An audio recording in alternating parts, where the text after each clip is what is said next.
Hey, you all.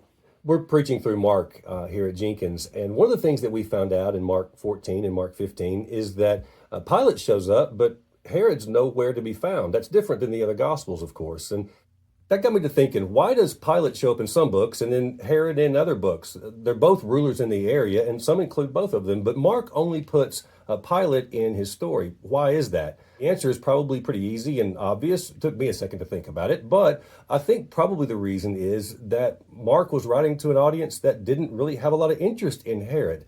Herod was a local ruler. Pilate was a Roman ruler, and the Romans killed Jesus at the bequest of the Jewish leaders in the book of Mark. So that's probably the reason why. But that got me also asking another question. If the Bible was written today, and it was written maybe to people like me, how would it be written? In what words would they use? What ways of speaking would they use? And maybe another question is, what would get my attention this time if I wanted to hear the gospel anew?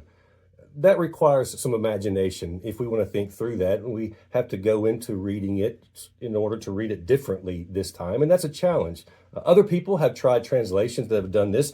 Clarence Jordan did the Cotton Patch Gospel, which puts the gospel in the South in the mid 20th century. So there's different ways of doing this, but it comes from, do I desire to hear the gospel new? And that's the big question. Do I want to catch something new in the gospel? And if I do, how do I do so? Well, it starts with imagining as you're reading it. God bless. Enjoy your readings.